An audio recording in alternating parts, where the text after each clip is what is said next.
Assalamualaikum dear students, welcome to Stars Academy, head office Georgetown, Lahore. This is me Awais Fida and we are going to start our lecture number 5. अच्छा बेटे, last time तक हम लोग GERL system को देखते रहे, मतलब हम ये देखते रहे कि एंडोप्लाज्मिक रेटिकुलम, गोल्जी बॉडीज़, उसके बाद लाइसोसोम्स बनते हैं और लाइसोसोम्स के अलावा कुछ सेपरेट बॉडीज़ भी बनती हैं जिनको हम लोग माइक्रोसोम्स, माइक्रो बॉडीज़ का नाम देते हैं। अच्छा, आज हम लोग जो बात पढ़ने के लिए जा रहे होंगे अपने लेक्चर नंबर 5 के अंदर, तो हम लोग ये देख रहे होंगे बेटे कि आपके पास कुछ ऑर्गेनल ऐसे हैं, कुछ ऑर्गेनल आपके पास ऐसे हैं जो कि ओरिजिनेट हुए हैं थ्रू एंडोसिम्बियोसिस। यानी हम लोग ये ख्याल करते हैं कि आपके पास किसी दौर में अकॉर्डिंग टू लेन, मार्गलिस एंड शेवार्ड्स कुछ सेल्स ने कुछ दूसरे सेल्स को इनगल्फ किया है। हाँ, फॉर एग्जांपल मुझे लगा कि आपके पास किसी एक प्रोकैरियोटिक सेल को किसी सेल ने इनगल्फ किया है, और जब कभी ये सेल इनगल्फ हुआ है तो आफ्टर इनगल्फिंग दिस सेल यहाँ पर एक बॉडी क्रिएट की गई है, जिस बॉडी को हम लोग आज माइटोकॉन्ड्रिया के नाम से जानते हैं। और हमें नज़र आता है कि इसके यहाँ यूं डबल मेम्ब्रेन एग्जिस्ट करती है। ठीक है जी। चूँकि ये किसी दौर में एक खुद सेल था, इस वजह से ये माइटोकॉन्ड्रिया कंसिडर किया जा सकता है a cell within a cell, यानी ये एक सेल के अंदर एक सेल मौजूद है। राइट। सो हम लोग ये बात करते हैं कि अगर मेरे बेटे हम लोग स्टार्ट करते हैं फ्रॉम माइटोकॉन्ड्रिया, हम माइटोकॉन्ड्रिया पढ़ना शुरू करते हैं और हम ये देखते हैं कि पहली बात तो ये की जाती है कि why mitochondria is named as mitochondria. हम माइटोकॉन्ड्रिया को माइटोकॉन्ड्रिया बोल क्यों रहे होते हैं? तो बेटे बड़ी सीधी सी बात तो ये है कि आपके पास माइटोकॉन्ड्रिया वर्ड माइटो से निकला है, और माइटो का मतलब होता है कि ये रॉड शेप है। हाँ, आपने कभी माइटोसिस का वर्ड पढ़ा होगा, तो माइटोसिस में आपने देखा कि वहाँ पे ना थ्रेड लाइक स्ट्रक्चर बनते हैं, स्पिंडल। तो ऐसी बॉडीज़ जो कि थ्रेड लाइक होती हैं, ऐसी बॉडीज़ कॉन्ड्रियोम, कॉन्डर का मतलब होता है वेजिकल लाइक होती हैं। इस वजह से जब कभी भी हम लोग माइटोकॉन्ड्रिया को कोई कंपाउंड माइक्रोस्कोप के लेवल पे देखते हैं, तो हम लोग ये देखते हैं कि भाई माइटोकॉन्ड्रिया आपके पास दो तरह की शेप्स एटलीस्ट कंटेन करता है। या तो ये फिलामेंटस बॉडी है, या मेरे बेटे ये वेसिकल्स बनाता है। ठीक है। और ये वी नो दैट के रॉड शेप भी होते हैं। तो भाई ये जो माइटोकॉन्ड्रिया उन लोगों ने देखे थे, ये या तो उन्होंने फिलामेंटस बॉडीज़ देखी थी, या कॉन्ड्रिया मीन्स उन्होंने वेजिकुलर बॉडीज़ देखी थी। इस वजह से इन वेजिकुलर और फिलामेंटस रॉड शेप बॉडीज़ को माइटोकॉन्ड्रिया का नाम दिया गया। अच्छा, एनी हाउ हम लोग ये कहते हैं कि हम लोगों ने ये बिलीव किया कि माइटोकॉन्ड्रिया खुद सेल के अंदर एक सेल है, यानी ये खुद एक सेल है और इसके यहाँ अपने राइबोसोम्स पाए जाते हैं। ठीक है। यानी ये एक ऐसी बॉडी है जिसमें राइबोसोम्स भी पाए जाते हैं। चूँकि ये एक खुद ज़िंदगी थी और ज़िंदगी का अपने एक प्लान होता है, और ये कोई प्रोकैरियोटिक लाइफ थी, इस वजह से यहाँ पर सर्कुलर DNA पाए जाते हैं। ठीक है। और यहाँ पर जब कभी सर्कुलर बॉडी है तो यहाँ पर सारे के सारे रिएक्शंस चलते होंगे, रेप्लिकेशन भी चलती होगी, ट्रांसक्रिप्शन भी चलती होगी, ट्रांसलेशन भी चलती होगी। तो सबसे पहली बात तो जब हम लोग माइटोकॉन्ड्रिया के वर्ड को पढ़ रहे होते हैं ना बेटे, तो हमने हमेशा ये बात की है कि लफ्ज़ों में कहानी होती है। ठीक है। जब आप ये कहते हो कि लफ्ज़ों में कहानी होती है, तो हम लोग ये कहते हैं कि भाई सीधी सी बात है कि आपके पास यहाँ पर जो वर्ड डी लिखा गया है, ये एक्सप्लेन ये करता है कि ये डबल मेम्ब्रेनियस ऑर्गेनल है।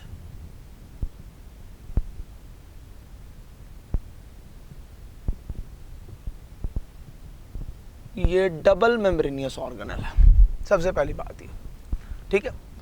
और हम ये जानते हैं कि ये खुद से डिवाइड कर सकते हैं, और हम इस वजह से बोलते हैं कि जी यहाँ पर ये सेल्फ रेप्लिकेटिंग ऑर्गेनेल होते हैं, ये सेल्फ रेप्लिकेटिंग ऑर्गेनेल्स मौजूद होते हैं, जहाँ पर इनकी रेप्लिकेशन जो ऑफ डीएनए है वो भी हो रही होती है। अब चूंकि हम लोग ये जानते हैं कि ये आपके पास अपने राइबोसोम्स कंटेन करते हैं, और राइबोसोम्स का मौजूद होना इस चीज़ की इंडिकेशन होता है कि यहाँ पर ट्रांसलेशन चलती है। सो यहाँ पर मेरे बेटे ट्रांसक्रिप्शन भी चलती होगी, यहाँ पर ट्रांसलेशन भी चलती होगी। अगर हम लोग माइटोकॉन्ड्रिया को ड्रॉ करें तो हम लोग ये देखते हैं कि बेटे ये आपके पास आउटर मेम्ब्रेन है माइटोकॉन्ड्रिया के यहाँ, और ये लेट्स सपोज माइटोकॉन्ड्रिया की आउटर मेम्ब्रेन आ गए, राइट। सो ये आउटर मेम्ब्रेन तो ये उस सेल की है जिसको ये इनगल्फ कर रहा था। हमने कहा जी सबसे आउटर रीजन पर आउटर मेम्ब्रेन पाई जाती है, और वो सेल जो इसके अंदर इनगल्फ हुआ था उसने बनाई इनर मेम्ब्रेन। इस बेस पर हमने कहा कि जी दूसरी मेम्ब्रेन जो इसके यहाँ बन रही है वो चूँकि ज़्यादा मेटाबॉलिकली एक्टिव है, ज़्यादा काम करती है, इसलिए सरफेस एरिया को इंक्रीज़ करने के लिए वहाँ पर इनफोल्डिंग्स पाई जाती हैं। यानी हम कह सकते हैं कि आउटर मेम्ब्रेन इनके यहाँ स्मूथ होती है, जबकि इनर मेम्ब्रेन के ऊपर हमारे पास इनफोल्डिंग्स पाई जाती हैं। सो आउटर मेम्ब्रेन एंड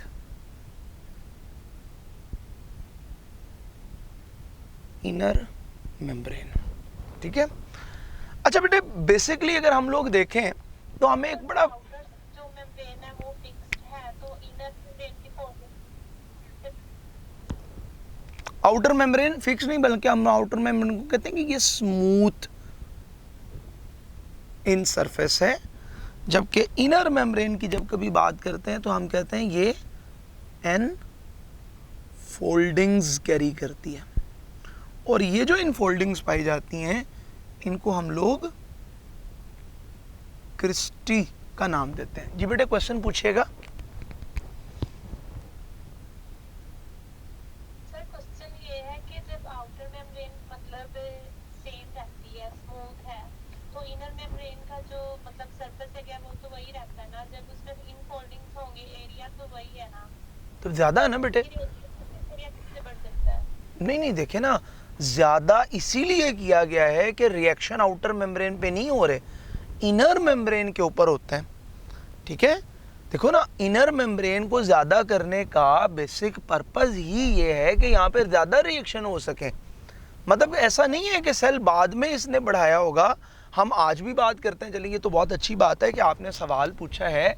तो बेटे मैं ना यहाँ पर ये कहता हूँ कि अगर आपके पास अल्फा और बीटा ऑप्शन मौजूद हो और मैं कहूँ कि एक माइटोकॉन्ड्रिया ये है, दूसरा माइटोकॉन्ड्रिया ये है, एक माइटोकॉन्ड्रिया के अंदर इनर मेम्ब्रेन की कंसिस्टेंसी कुछ यूँ है, एक माइटोकॉन्ड्रिया के अंदर जो कंसिस्टेंसी है वो यूँ है, ठीक है। तो अगर सवाल आपसे पूछा जाए कि which of the following mitochondria may be present in a busiest plant cell, busiest animal cell, alpha. बड़ी सीधी सी बात। अच्छा बेटे माइक मैंने लगाया हुआ है, तो अभी जैसे मैंने क्वेश्चन फ्लॉट ये किया, मैंने कहा बेटे कौन सा माइटोकॉन्ड्रिया ऐसा है जो कि आपके पास किसी बिजिएस्ट एनिमल सेल के अंदर पाया जाएगा? अल्फा। बड़ी सीधी सी बात है, क्योंकि बेटे जितनी ज़्यादा इनफोल्डिंग्स ज़्यादा होंगी ना उतना ज़्यादा वो सेल ज़्यादा फंक्शनल होगा, ठीक है ना। तो या माइटोकॉन्ड्रिया सॉरी, वो फंक्शनल होगा। तो हम लोग यही बात पढ़ रहे हैं कि वैसे दो आपके पास दो लेयर्स हैं, इन लेयर्स के अंदर फोल्डिंग्स का डिफरेंस बेसिकली उनके फंक्शनल स्टेटस की बेस के ऊपर है। बाहर की मेम्ब्रेन जो है वहाँ पर पोरिन प्रोटीन है, वो तो काम कर रही है कि किसी भी चीज़ को अलाउ कर देती है, वो किसी चीज़ के लिए हिंड्रेंस का काम नहीं करती, ठीक है।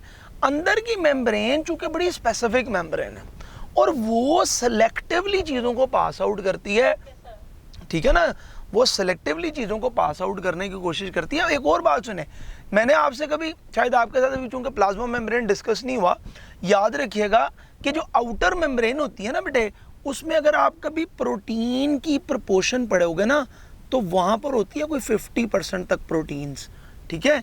इनर मेम्ब्रेन के अंदर जब कभी आप प्रोटीन की प्रपोर्शन पढ़ोगे तो आप ये कहोगे कि इनर मेम्ब्रेन में प्रोटीन्स की तादाद अप्रॉक्सीमेटली 78 to 80% तक पाई जाती हैं। इनर मेम्ब्रेन पे प्रोटीन ज़्यादा होने की रीज़न क्या है भाई? वो मेम्ब्रेन ज़्यादा फंक्शनल है।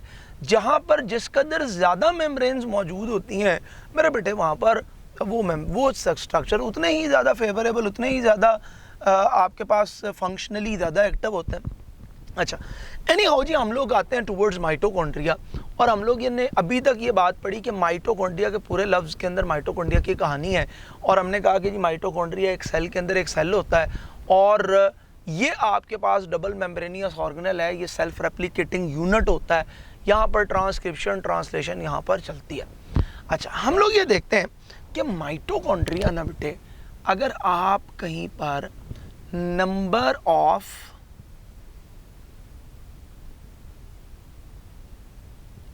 माइटोकॉन्ड्रिया की बात कीजिए तो नंबर ऑफ माइटोकॉन्ड्रिया को हम कलेक्टिवली बोलते हैं कॉन्ड्रियोम। अच्छा बेटे, मैं आपको एक बात समझाता हूं। देखिए, आपने कभी पढ़ा होगा कि जीनोम क्या चीज होती है, बताइएगा। जीनोम किसे कहते हैं? हाँ, हम कहते हैं जितनी भी जीन्स एक ऑर्गेनिज्म के अंदर पाई जाती हैं उसको जीनोम कहते हैं। ऐसा ही है बेटे, ठीक है, यानी कलेक्टिवली सारी की सारी जीन्स जीनोम है। अच्छा, मुझे बता सकते हैं बायोम किसे कहते हैं?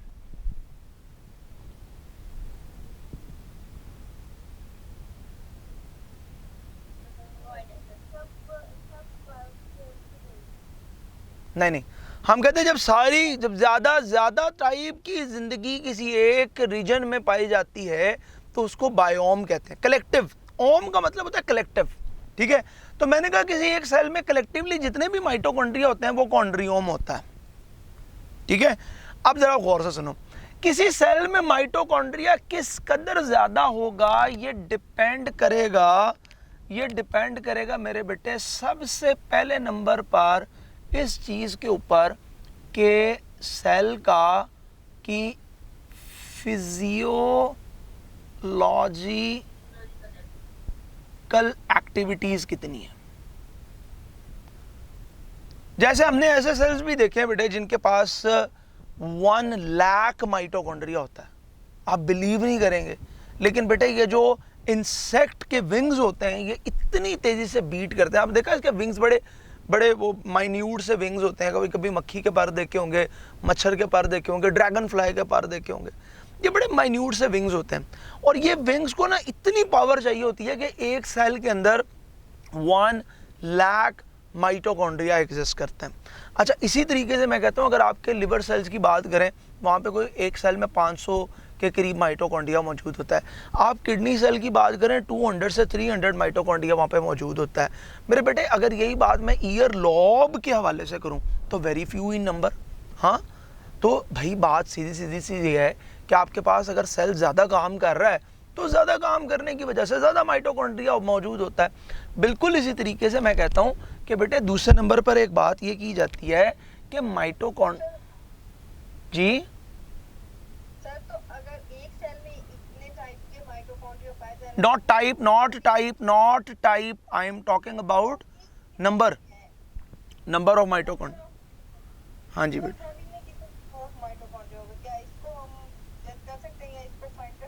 नहीं कर सकते ना बेटे, आप खुद सोचें, खुद सोचें क्या क्या बॉडी के अंदर सारे सेल सेम नंबर में माइटोकॉन्ड्रिया कंटेन करते हैं?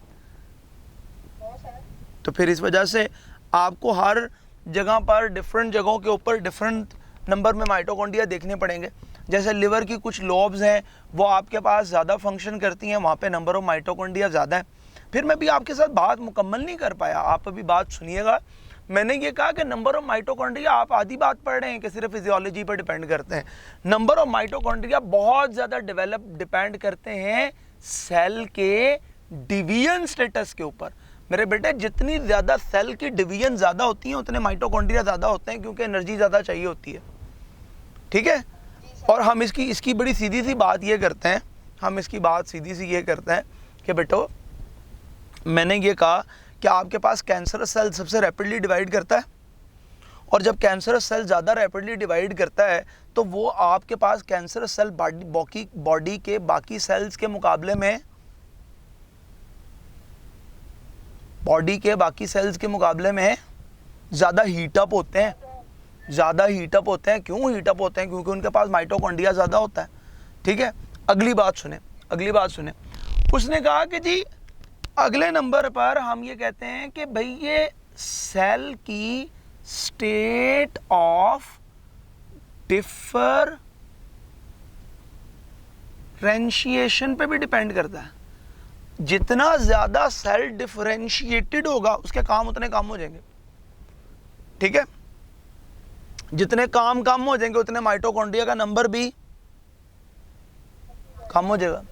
ठीक है, अगर सेल अनडिफरेंशिएटेड है,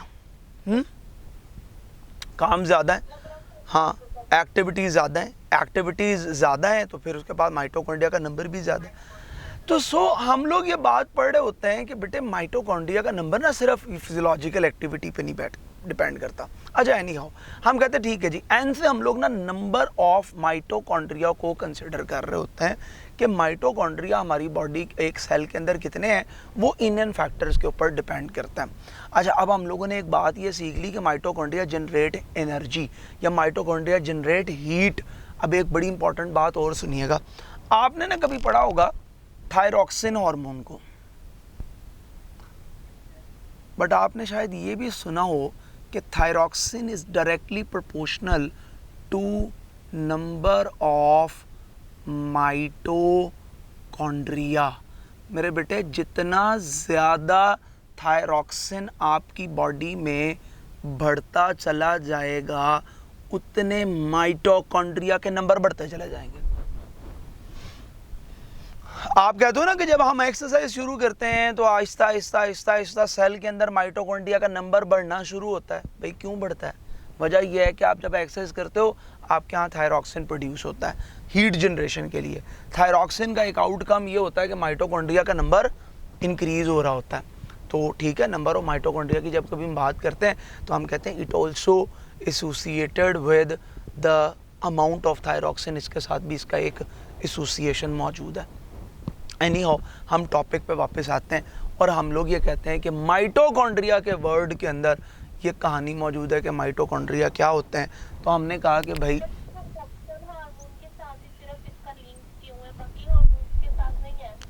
बेटा मुझे बताएं कि इंसुलिन हार्मोन के साथ कैसे लिंक बनाएं, या ग्लूकागोन के साथ कैसे बनाएं, एल्डोस्टेरोन के साथ कैसे बनाएं।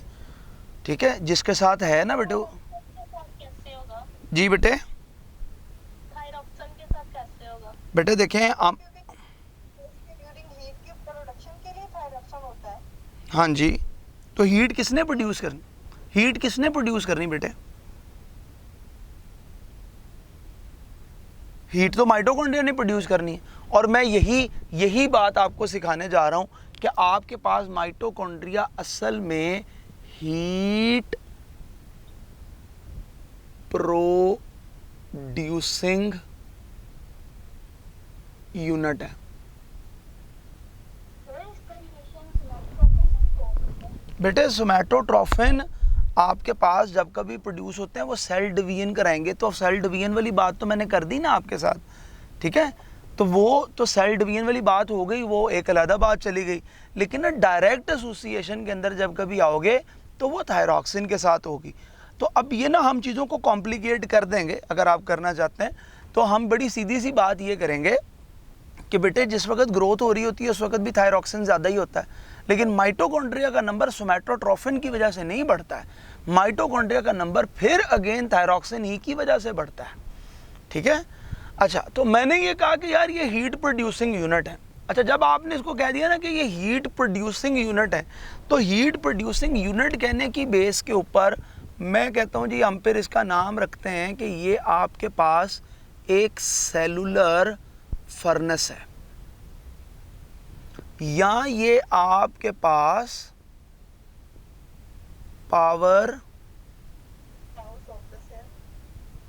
हाउस ऑफ सेल है, या मेरे बेटे ये आपके पास एटीपी मिल है, या ये आपके पास स्टोरेज बैटरीज हैं। यानी जैसे आपके यहाँ बैटरी में एनर्जी स्टोर होती है, तो आपके पास बैटरियाँ जितनी ज़्यादा होती हैं उतनी ज़्यादा आपके पास एनर्जी मौजूद होगी। तो हम कहते हैं कि यार ठीक है, जितने माइटोकॉन्ड्रिया होंगे उतनी एनर्जी ज़रूर होगी। सो ये कुछ अल्टरनेटिव नाम हम रखना शुरू कर देते हैं। वैसे बड़े अल्टरनेटिव नाम आपको माइटोकॉन्ड्रिया के मिल जाएंगे। आपको माइटोकॉन्ड्रिया का नाम फिला भी मिल जाएगा। पुराना नाम इसका फिला होता था, किसी दौर में इसका नाम बायोप्लास्ट होता था। आज भी माइक्रो आपके जो मसल सेल होते हैं उसमें इसको हम लोग आज भी सार्कोसोम कहते हैं। तो बस ज़्यादा हम आउट ऑफ द वे नहीं जाएंगे, हम रहेंगे इसके साथ ही कि यार हम इसकी ना बाउंड्रीज के अंदर रहें। अच्छा, अगले नंबर पे मेरे बेटे हम लोग ये बात पढ़ना शुरू करते हैं कि जब कभी भी आप माइटोकॉन्ड्रिया को कंसिडर करते हो ना, तो माइटोकॉन्ड्रिया आपके पास ये ख्याल कि माइटोकॉन्ड्रिया आपके पास कौन कौन सी एंटिटीज़ कंटेन करते हैं, ये वो यूनिट्स हैं जहाँ पर बेटे जहाँ पर ऑक्सीडेशन रिएक्शन हुआ करते हैं, राइट। ऑक्सीडेशन रिएक्शन होते हैं, राइट। सो मैंने कहा कि बेटे जब आपके पास यहाँ पर ग्लाइकोलाइसिस होती है तो ग्लाइकोलाइसिस के रिटर्न में पायरुविक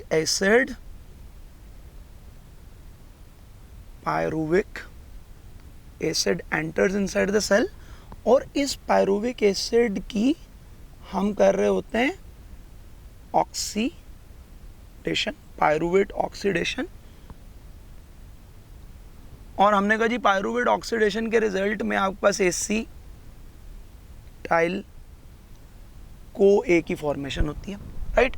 सो मैंने कहा जनाब आपके पास यहाँ पर एसिटाइल CoA की फॉर्मेशन हो रही है, ऑक्सीडेशन रिएक्शन माइटोकॉन्ड्रिया के अंदर चल रहे होते हैं। अच्छा, इसी तरीके से एसिटाइल CoA अगर आपके पास बन रहा है,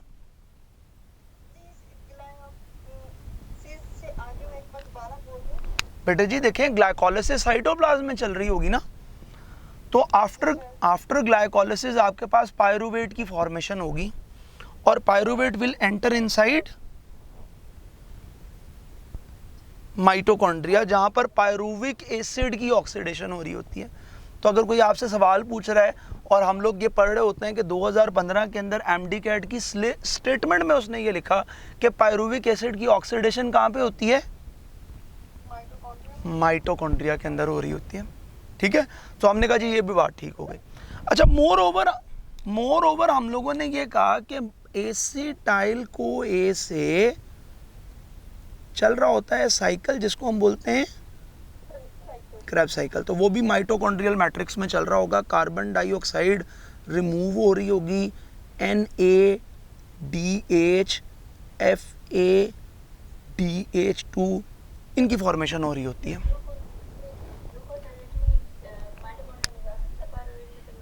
बेटे देखें ना, कुछ चीज़ें जो है ना वो हमें पता होती हैं, लेकिन हमारी तसल्ली ये हो रही होती है कि हम सर से ज़रा पूछ लें। तो इस तरह का ये सवाल है। जैसे मैंने कहा कि बेटे आप ये तो लाजिम बातें हैं ना कि NADH की ब्रेकडाउन क्या साइटोप्लाज्म के अंदर होगी, नहीं हो रही होती है। NADH की ब्रेकडाउन बेटे जहां कहीं पे भी होनी है वो माइटोकॉन्ड्रिया के अंदर ही होनी है, ठीक है। और ये जब हम एंजाइम के चैप्टर में जा रहे होंगे तो तब आपके साथ ये वाला कॉन्सेप्ट भी शेयर कर रहे होंगे कि ये NAD कैसे काम करते हैं और को एंजाइम किस किस तरीके से एसोसिएट कर रहा होता है, ठीक है।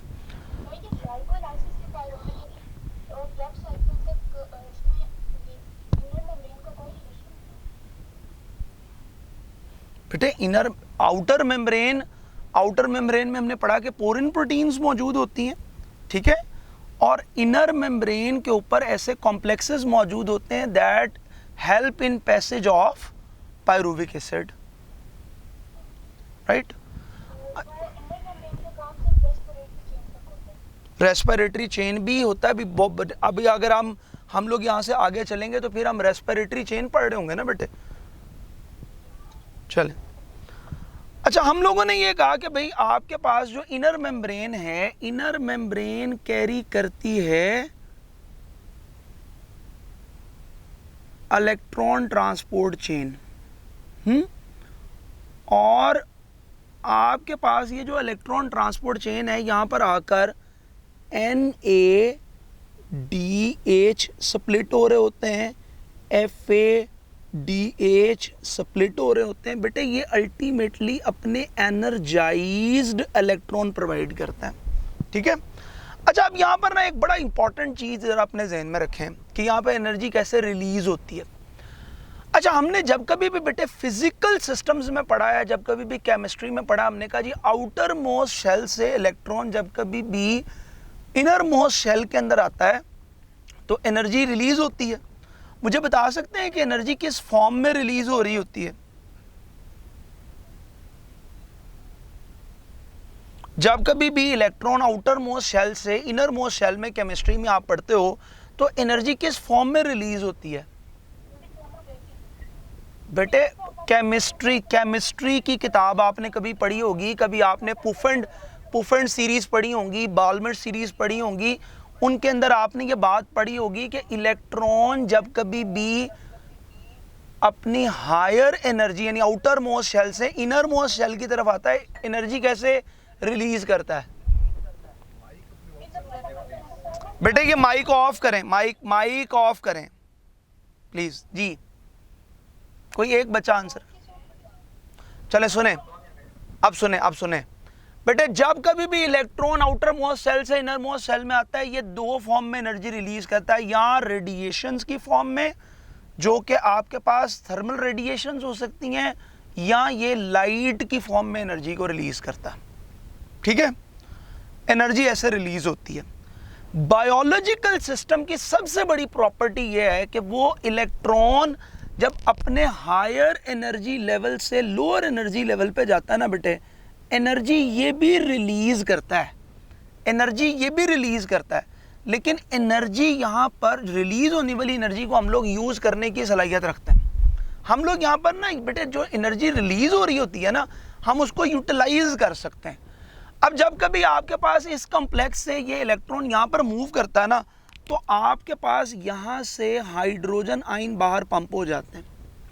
जब कभी इलेक्ट्रॉन फिर एक कॉम्प्लेक्स से मूव करता है, हाइड्रोजन अगेन पंप हो जाते हैं। जब कभी इलेक्ट्रॉन फिर मूव करता है, हाइड्रोजन पंप हो जाते हैं। बेटे आपके पास ना यहाँ पर हाइड्रोजन आयन्स का एक मोब इकट्ठा हो जाता है। यहाँ पर आपके पास एक हाइड्रोजन आयन का मोब इकट्ठा हो गया, ये सारे के सारे हाइड्रोजन आयन यहाँ पे पड़े हैं। अच्छा मुझे ये बताइएगा कि ऑस्मोसिस क्या चीज होती है? What is osmosis?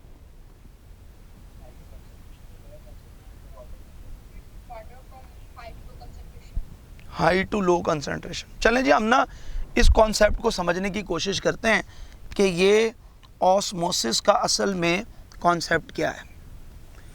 For example मैं आपसे ये कहता हूँ कि आप लोग सारे वो स्टूडेंट्स हैं जिन्होंने फिजिकल क्लासेस पढ़ी हुई हैं, और मैं कहता हूँ जनाब ये आपके पास एक F1 क्लास है और एक F2 क्लास है, ठीक है। F1 क्लास में सारे के सारे मेल स्टूडेंट्स हैं, F2 में भी सारे के सारे मेल स्टूडेंट्स हैं, ठीक है। दोनों में मेल स्टूडेंट्स हैं। अच्छा F1 में भी मसले रहते हैं। F1 वाले कहते हैं कि जी सर की समझ नहीं आती, लाइट सही नहीं होती, ये नहीं होता, वो नहीं होता, ये यहाँ से शिफ्ट होते रहते हैं F2 में। हाँ, F2 वाले भी कहते हैं नहीं जी सर यहाँ पर लाइट नहीं ठीक है, ये नहीं सही, सिलेबस नहीं कंप्लीट होता। F2 वाले यहाँ पे मूव करते रहते हैं। ये F1 से F2, F2 से F1 में आना जाना लगा रहता है, क्योंकि सिर्फ बॉयज़ की क्लासेस हैं, उनका दिल नहीं लग रहा। हमने क्या किया, हमने यहाँ पर कोई सलमा, शगुफ्ता, शाजिया, सोबिया, साइमा, समरा, कोई भी इनके एडमिशन करा दिया। अच्छा आप ज़रा गौर से सुनना, F2 से कोई छोड़ के जाएगा? अब नहीं जा रहा। F1 वाले आएंगे? चले ठीक है, अब ज़रा इसको रिकंसिडर करो, इसको रिकंसिडर करो। ये दोनों तरफ ना वाटर मॉलिक्यूल है बेटे, दोनों तरफ वाटर मॉलिक्यूल है, ठीक है। अब दोनों तरफ जो वाटर के मॉलिक्यूल्स पाए जाते हैं ना, मैंने कहा कि भाई ये जो F2 वाले है, जो आपके पास साइट है ना, जो F2 वाली साइट आपके पास पाई जाती है, यहाँ पर मूवमेंट हो रही होती है, मूवमेंट आपके पास हो रही होती है जहाँ पर ये दोनों तरफ वाटर मॉलिक्यूल थे, दोनों का पोटेंशियल हाई था, इनके पास सोल्यूट कोई नहीं था, ठीक है। मैंने F2 में क्या कर डाल दिया, सोल्यूट। सोल्यूट क्या करेंगे, इन वाटर मॉलिक्यूल को अट्रैक्ट कर लेंगे। सोल्यूट का काम है अट्रैक्ट करना, वो वाटर को अट्रैक्ट कर लेगा, ठीक है। अब देखो उसकी काइनेटिक एनर्जी जो पहले वाटर की थी, क्या वो काइनेटिक एनर्जी रहेगी जिससे वो वॉल को जाके स्ट्राइक करता था? अब तो नहीं रही। लेकिन F1 वालों की तो अभी भी पोटेंशियल एनर्जी है, इनकी काइनेटिक एनर्जी मौजूद है, ठीक है। अब जरा गौर से सुनो, क्या ये है क्या वाटर अपने हाई पोटेंशियल से लो पोटेंशियल पे मूव कर रहा है?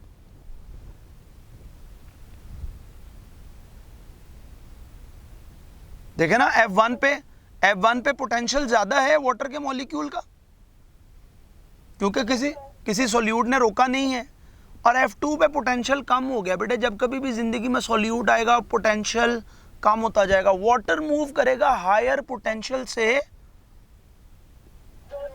लोअर पोटेंशियल की तरफ। और हम लोग ये कहेंगे this is osmosis, water move from higher potential to lower potential.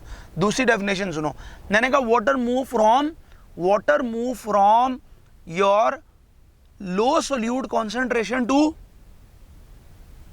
High solute concentration. जहां पर मेरे बेटे सोल्यूट ज्यादा होगा वाटर वहां पे पहुंचेगा, ठीक है। From hypotonic to hypertonic environment. तो थैंक्स फॉर योर इमोजीज बेटे, बहुत ज़्यादा हौसला हो रहा होता है। तो हमने कहा यार वाटर की जो मूवमेंट आपके पास होती है ना, वो हो रही होती है अपने हाई पोटेंशियल से लो पोटेंशियल की तरफ। ये बात क्लियर है? This is named as osmosis through partially permeable membrane. अब जरा गौर से बात सुनो। अब बात ये है कि मैं ये कहता हूं कि जनाब ये जो आपके पास हाइड्रोजन आइंस यहाँ पर मौजूद है ना बेटे, ये सारे के सारे हाइड्रोजन आइंस अपने मैक्सिमम पोटेंशियल में हैं, और यहाँ पर एक आपके पास डोर लगा है, इन्होंने इस डोर से गुजर के जाना है, ठीक है। अब वो कहते हैं जी ये डोर असल में F0 F1 पार्टिकल का डोर है, और हम लोग ये बात पढ़ते हैं कि जब कभी हाइड्रोजन आइन अपने हायर पोटेंशियल से लोअर पोटेंशियल पर मूव करके आते हैं, तो ये प्रोसेस भी ऑस्मोसिस है, ठीक है। This is the same osmosis. जैसे आपका वाटर यहाँ से यहाँ पे मूव करता था, तो हमने कहा जी हायर पोटेंशियल से मूव कर रहा है लोअर पोटेंशियल पे। हाइड्रोजन आइन भी अपने हाई पोटेंशियल से मूव करते हैं लो पोटेंशियल के ऊपर, ठीक है। जब हाइड्रोजन आइन अपने हाई से लो पोटेंशियल के ऊपर मूव करते हैं, तो वो हाइड्रोजन आइन की मूवमेंट हाई से लो पोटेंशियल पे, ये भी ऑस्मोसिस है। लेकिन चूंकि ये वाटर नहीं है, ये केमिकल आइंस हैं, that's why it is named as chemiosmosis. तो बेटे हम ये वजह होती है कि यहाँ पर कहते हैं कि यहाँ पे कीमियोस्मोसिस चलती है। और ये जो सी का वर्ड हम लोग यहाँ पे शेयर कर रहे हैं, ये असल में कीमियोस्मोसिस की वजह से कर रहे हैं, ठीक है। अच्छा अगेन हम लोग ये कहते हैं कि जी ये जो आपके पास F0 F1 पार्टिकल पाया जाता है, इसको हम क्या कह सकते हैं, मज़ीद क्या कहा जा सकता है? उसने कहा जी अगर आप इस F0 F1 पार्टिकल की बात करते हो, F0, तो ये असल में ऐसे पार्टिकल होते हैं बेटे जो कि अपने 3 यूनिट्स कंटेन करते हैं। हाँ, F0 यूनिट होता है, स्टॉक होती है उसकी, F1 पार्टिकल होता है। अच्छा, ये जो F1 पार्टिकल है ना बेटे, इसको हम लोग बोल रहे होते हैं ऑक्सीसोम, ठीक है। इसको हम लोग बोल रहे होते हैं कि ये फर्नेंडस पार्टिकल। बेटे इसको हम लोग बोल रहे होते हैं एटीपी सिंथेज। मेरे बेटे इसको हम लोग बोल रहे होते हैं एलिमेंट्री पार्टिकल। बेटे इसको हम लोग बोल रहे होते हैं रैकर्स पार्टिकल। ये सारे लफ्ज़ जो है ना हम लोग इसके लिए इस्तेमाल कर रहे होते हैं, ठीक है। इसको सारे वर्ड्स यूज़ किए जा रहे होते हैं। सो इस बेस पर हम लोग ये कहते हैं कि ना आपने इसको बिल्कुल यूँ कंसिडर करना है कि जैसे आप किसी जगह से दाखिल होते हैं और आपने किसी, जैसे आप अक्सर गार्डन्स में बागों में जाते हैं तो वहाँ पर ना एक रोटेटरी गेट लगा होता है, ठीक है। तो आप जितनी दफ़ा उस रोटेटरी गेट से गुजरोगे, जितनी दफ़ा आप उस रोटेटरी गेट से गुजरोगे, वो क्या करेगा, वो रोटेट करेगा। हाँ, लाजमी बात है। तो जब आपने कहा कि जी वो रोटेट करेगा, तो बिल्कुल इसी तरीके से जब कभी ये हाइड्रोजन आयन अपनी हाई से लो पोटेंशियल के ऊपर मूव करेंगे, बेटे जितना ज़्यादा मूव करेंगे उतना F1 रोटेट करेगा, ठीक है। जितना ज़्यादा F1 रोटेट करेगा, जितना ज़्यादा F1 रोटेट करेगा, उतने आपके पास ATP जनरेट होंगे। तो हम कहते हैं यहाँ पर जो आपके पास ATP की जनरेशन होती है, this is named as oxidative phosphorylation.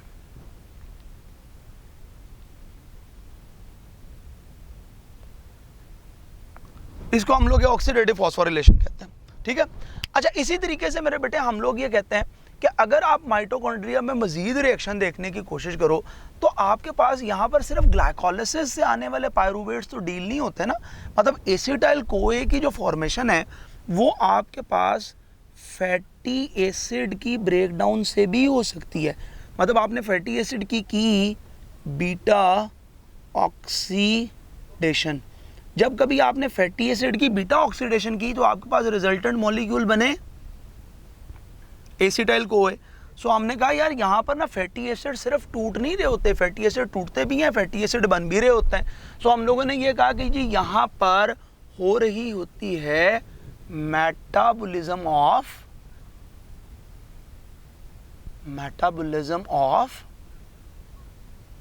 Fatty acids. Fatty acid का मेटाबॉलिज्म होता है, यानी फैटी एसिड आपके पास बनते भी हैं, फैटी एसिड यहाँ पे टूट भी रहे होते हैं। फिर I स्टैंड्स फॉर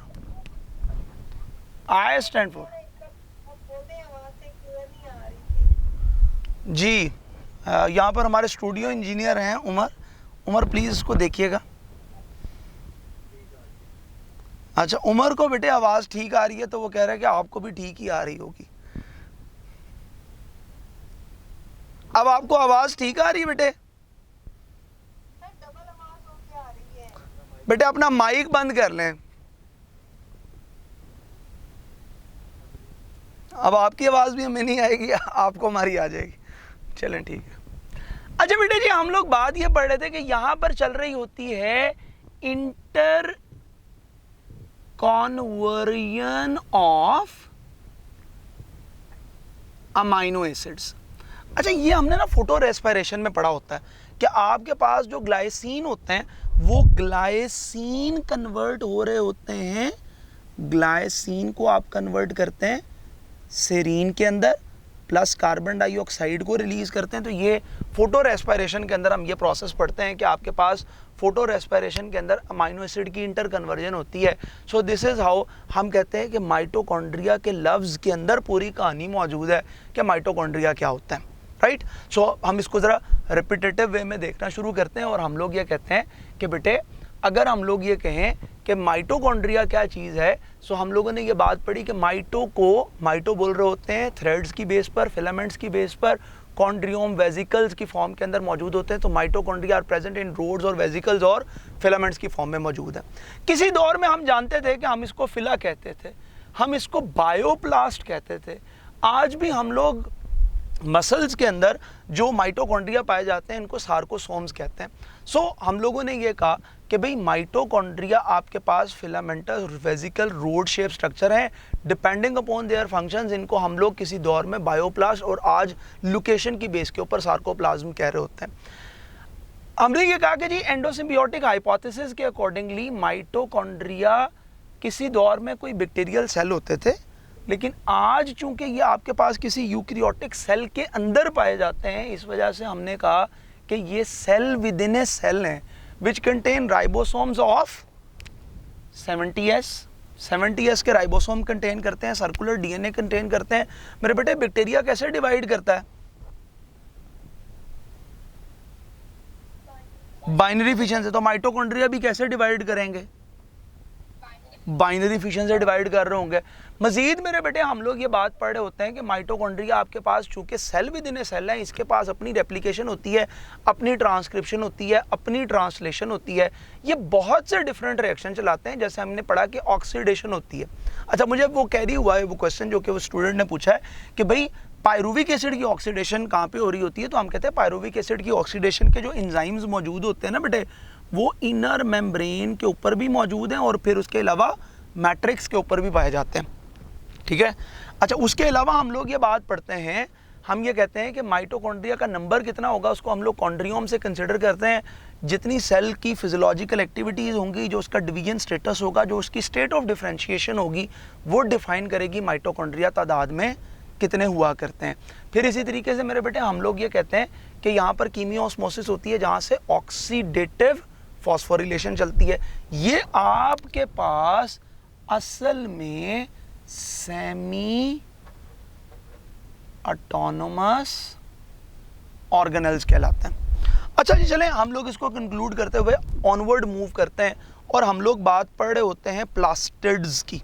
जब कभी मेरे बेटे हम लोग प्लास्टिड लिखते हैं और हम उसी तरह से बिलीव करते हैं कि लफ्ज़ों में कहानी होती है, तो हमने कहा जनाब प्लास्टिड्स क्या होते हैं, इसमें भी पूरी कहानी होती है। मिसाल के तौर पर मैंने कहा जी प्लास्टिड आपके पास ऐसे स्ट्रक्चर हैं जो कि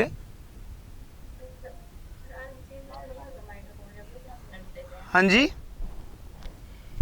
बेटे आरबीसीज में एरोबिक रेस्पिरेशन होती नहीं, आरबीसीज में एरोबिक रेस्पिरेशन होती नहीं, वहां पे चलती है एनारोबिक रेस्पिरेशन है। ठीक है। अच्छा, हम लोग ये बात बेटे पढ़ रहे होते हैं कि जब कभी प्लास्टिड्स की बात की जाती है तो प्लास्टिड पिगमेंटेड ऑर्गेनेल होते हैं। ये आपके पास ऐसे ऑर्गेनेल हैं जो कंपैरेटिवली लार्जर इन साइज हैं। ये 4 to 6 माइक्रोमीटर का साइज कंटेन करता है। अच्छा, मोर ओवर हम लोगों ने ये देखा कि ये भी उसी तरीके से एटोनमस बॉडीज़ होती हैं, लेकिन कुछ फंक्शंस के लिए सेल पे डिपेंडेंट भी होते हैं, इसलिए इनको हम लोग सेमी ऑटोनोमस बॉडीज़ का नाम देते हैं। बेटे ये आपके पास ऐसे स्ट्रक्चर होते हैं जो या तो स्टोरेज का रोल प्ले करते हैं या सिंथेसिस की एक्टिविटी परफॉर्म करते हैं। ये आपके पास ऐसी एंटिटीज़ हैं जो यूजुअली टाइप्स के एतबार से हमारे पास मेजरली 3 तरह के स्ट्रक्चर्स होते हैं। हमने कहा जी टाइप के एतबार से जब कभी हम लोग इसकी टाइप्स पढ़ना शुरू करते हैं तो ये या तो आपके पास ल्यूकोप्लास्ट होते हैं, या मेरे बेटे ये क्रोमोप्लास्ट होते हैं, या ये क्लोरोप्लास्ट होते हैं। फिर बेटे ये जो आपके पास ल्यूकोप्लास्ट, क्रोमोप्लास्ट और क्लोरोप्लास्ट हैं, they are interconvertible bodies. ये इंटर कन्वर्टेबल स्ट्रक्चर होता है। ठीक है, यानी ये एक फॉर्म से दूसरी फॉर्म के अंदर कन्वर्ट किए जा सकते हैं। ठीक है, ये एक फॉर्म से दूसरी फॉर्म के अंदर कन्वर्ट किए जा सकते हैं। वो किस तरीके से, जैसे हम ये कहते हैं कि आपके पास जितने भी कच्चे फ्रूट होते हैं, अनराइपेंड फ्रूट होते हैं, वो सारे के सारे कौन से कलर के होते हैं? ग्रीन। तो बेटा जब कभी वो पक जाते हैं तो वो कौन सा कलर अटेन कर लेते हैं? डिफरेंट कलर अटेन करते हैं, कलरफुल कलर देना शुरू करते हैं। तो ये इंटर कन्वर्टेबल है, यानी chloroplast can be converted into chromoplast, even leucoplast can be converted into chromoplast. ये कलर को चेंज कर रहे होते हैं। फिर उसके अलावा बेटे हम लोग एक बात ये पढ़ते हैं कि ये भी डबल मेम्ब्रेनियस हैं, क्योंकि ये भी किसी दौर में साइनो बैक्टीरिया से ओरिजिनेटेड बॉडीज़ हैं, डबल मेम्ब्रेनियस हैं और सिम्बायोटिक नेचर के होते हैं, यानी एंडोसिम्बियोसिस हाइपोसिस को फॉलो करता है। हमने जब कभी भी बेटे ल्यूकोप्लास्ट की बात करी, ल्यूको को ल्यूको क्यों बोल रहे होते हैं? ल्यूको को वाइट कलर की वजह से ल्यूको बोलते हैं, यानी ये बेसिकली आपके पास कलरलेस बॉडीज़ हैं। और इन कलरलेस बॉडीज़ को हमने हमेशा याद रखा हल्की बुल्की भूख में हल्के फुल्के टक के साथ, यानी हमने ये कहा कि अगर आप इनकी शेप की बात करेंगे तो ये ट्राई एंगुलर होते हैं मेरे बेटे, ये ट्यूब्यूलर बॉडीज़ होती हैं। They are usually underground in nature. हाँ, और ये आपके पास कलर लेस बॉडीज़ होती हैं। बेटे जिस तरह की फूड आपके पास ल्यूकोप्लास्ट में स्टोर होती है, हम उसके बेस के ऊपर इसको नाम दे रहे होते हैं। मिसाल के तौर पर अगर ये एमाइलोज को स्टोर करते हैं तो उनको हम लोग एमाइलोप्लास्ट का नाम देते हैं, जो एमाइलोज या एमाइलोपेक्टिन को स्टोर करेंगे, जिनको कलेक्टिवली हम लोग स्टार्च कहते हैं। इसी तरीके से मेरे बेटे वो जो कि ऑयल को स्टोर करेंगे, इनको हम लोग इलायोप्लास्ट का नाम देते हैं। बेटे यहाँ उसको ओलियोसोम्स भी कहते हैं, आसान हो जाएगा याद करना। बिल्कुल इसी तरीके से वो जो कि प्रोटीन को स्टोर करते हैं बेटे, इनको हम लोग प्रोटीनोप्लास्ट का भी नाम देते हैं, और बेटे इनको हम लोग अल्यूरोप्लास्ट का भी नाम देते हैं। ठीक है, सो ये सारे वर्ड यूज़ कर सकते हैं। क्रोम का मतलब बेटे कलर होता है। जैसे आपने कभी गूगल क्रोम के ऊपर बात की होगी कि क्रोम प्रोवाइड्स कलर, तो हमने कहा जी वो जो कि कलर देते हैं। और पाकिस्तान को बेटे किसने रंग दिए? हमने कहा पाकिस्तान के जो रंग हैं PSL के संग हैं। हाँ, यानी हम लोग ये बात पढ़ रहे होते हैं कि क्रोमोप्लास्ट को ना याद करना बड़ा आसान हुआ कि इसने प्लांट के लिए क्या हेल्प किया? इसने प्लांट को हेल्प किया इनसे फॉर पोलिनेशन। हाँ, यानी जब कभी भी बेटे आपके यहाँ रंग आ रहे होते हैं, आप रंग बिरंगे कपड़े पहन रहे होते हैं, तो आप ना असल में किसी को अट्रैक्ट करने की कोशिश कर रहे होते हैं, राइट? तो हमने कहा कि प्लांट भी जो अपने बहुत मुख्तलिफ से रंग ले रहे हैं, वो बेटे किसी को अट्रैक्ट करने की कोशिश कर रहे हैं। अच्छा, एक और बात भी समझिएगा, किताब ने ना एक और लफ्ज़ लिखा, उसने कहा जी कि ये ना सीड डिस्पर्सल में रोल प्ले करते हैं। अच्छा, why it helps in seed dispersal? भाई कलर से सीड डिस्पर्सल कैसे हो रही होती है?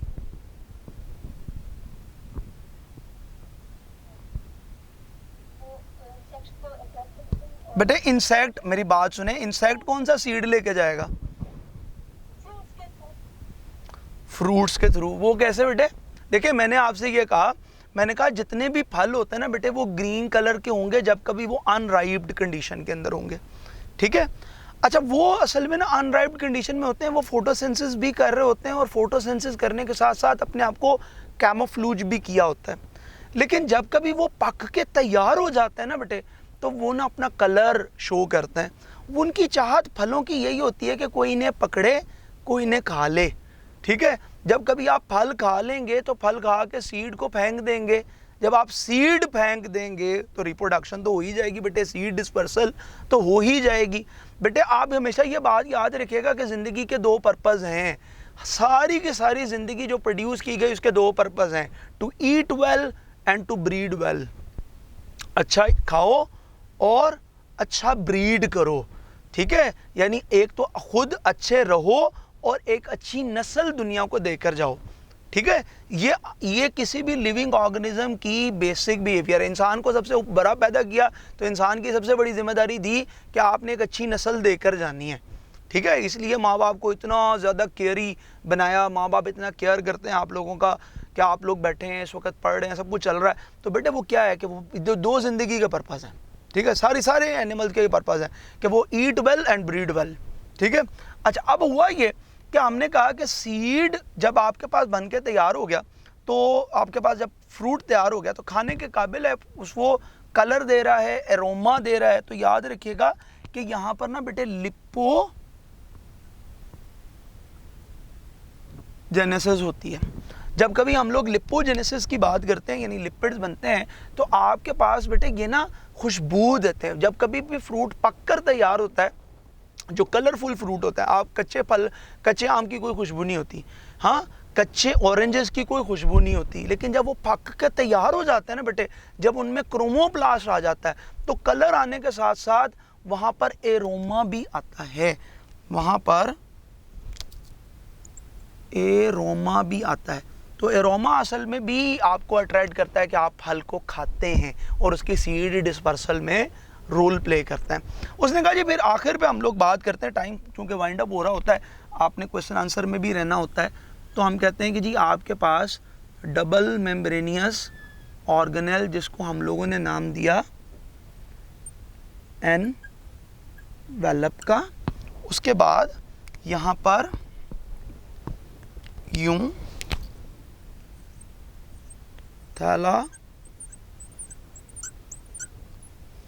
थैलाकोइड के स्टैक्स, जिनको आपने नाम दिया ग्राना का, हाँ। और हमने ये बात की कि बेटे जब कभी यहाँ पर लाइट फॉल होती है, तो लाइट फॉल होने से लाइट रिएक्शन चल रहे होते हैं, वाटर की सप्लीशन होती है, और वाटर की सप्लीशन ही से तो इन्वायरमेंट में ऑक्सीजन रिलीज होती है। ये जो हाइड्रोजन यहाँ से निकलती है, ये NADP को दे दी जाती है, और इसको कन्वर्ट कर दिया जाता है NADPH प्लस हाइड्रोजन आयन के अंदर, ठीक है। इसी तरीके से ADP के मॉलिक्यूल होते हैं, जिनको कन्वर्ट कर दिया जाता है ATP के अंदर, ठीक है। सो हम कहते हैं ये है लाइट रिएक्शन। लाइट रिएक्शन के अंदर हम लोग वाटर के मॉलिक्यूल की ब्रेकडाउन करते हैं और लाइट एनर्जी को केमिकल इंग्रेडिएंट्स में तब्दील कर देते हैं, जिनको ATP और NADPH बोल रहे होते हैं। मोर ओवर हमने कहा कि जी यहाँ पर साइकिल चलता है which is named as Calvin cycle, which fixes carbon dioxide and produces C6H12O6, यानी ग्लूकोज की प्रोडक्शन हो रही होती है। सो समहाउ हम लोग ये कहते हैं कि अगर आपसे बेटे ये रिएक्शन, कुछ सवाल इस तरह से पूछा जाए कि एक ऑप्शन आपके पास हो लाइट रिएक्शन और एक ऑप्शन आपके पास हो डार्क रिएक्शन, ठीक है। और सवाल आपसे पूछा जाए कि which of the following reaction produces oxygen, light reaction. Which of the following reaction produces ATP, light reaction. Which of the following is photophosphorylation reaction, light reaction. बेटा मुझे बताइएगा कौन सा रिएक्शन, वो रिएक्शन जो थैलाकोइड्स पे चलता है, लाइट रिएक्शन चलता है। अच्छा, कौन सा रिएक्शन ऐसा है जिसमें कार्बन डाइऑक्साइड की फिक्सेशन होती है, जिसमें कौन सा रिएक्शन ऐसा है जिसमें कार्बन डाइऑक्साइड की रिडक्शन होती है, कौन सा रिएक्शन ऐसा है जिसमें ATP यूटिलाइज होते हैं। स्ट्रोमा के अंदर कौन सा रिएक्शन चलता है,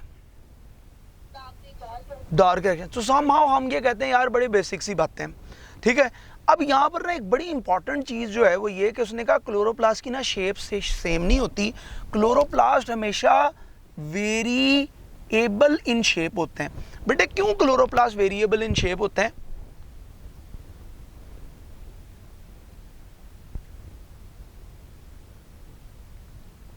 याद रखें बेटे, क्लोरोप्लास्ट सिर्फ आपका प्लांट में नहीं पाया जाता है कि हम ये कहें ओवल शेप के क्लोरोप्लास्ट हैं। क्लोरेला के अंदर भी क्लोरोप्लास्ट मौजूद होता है जो कप शेप होता है। स्पाइरोगायरा के अंदर भी क्लोरोप्लास्ट मौजूद होता है जो रिबन शेप होता है।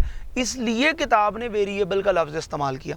फिर अगर मैं सवाल पूछूं कि बेटे विच ऑफ द फॉलोइंग जोन, यानी लाइट रिएक्शन या डार्क रिएक्शन में से कौन सी जोन है जहां पे पिगमेंट्स मौजूद होते हैं या इन्वॉल्व होते हैं? Light reaction. इस वजह से याद रखिएगा कि स्ट्रोमा में कोई चीज़ मौजूद हो सकती है, coenzyme, vitamins, DNA, replication, transcription, translation, कुछ भी हो सकता है, लेकिन बेटे यहाँ पे पिगमेंट नहीं होते। पिगमेंट लोकेट करते हैं कहाँ पर? थैलाकॉइड की मेम्ब्रेन्स के ऊपर। और यहाँ पर कौन सा एक्सक्लूसिव पिगमेंट है which is named as chlorophyll. And how chlorophyll is different from the heme group? हाँ जी, मैग्नीशियम और आयरन की बेस के ऊपर ये एक दूसरे के साथ डिफर करते हैं। ले जी, हम लोग फिर कंक्लूसिव नोट की तरफ चलते हैं। और हमने ये जो जगह रखी थी कि हम लोग सवाल आपसे पूछेंगे माइटोकॉन्ड्रिया में से और क्लोरोप्लास्ट में से और बोथ। ठीक है जी। तो पहला सवाल सुनिएगा, माइक ऑन रखिएगा, कि अगर सवाल ये पूछा जाए विच of the following is A double membranosus organelle? Both. Which of the following organelle are originated from endosymbiotic hypothesis? Both. Which of the following organelle is a cell within a cell? तो बेटे यहाँ पर हम wind up करते हैं, तो ये चीज़ें आप रिवाइज करते रहेंगे। Thank you so much.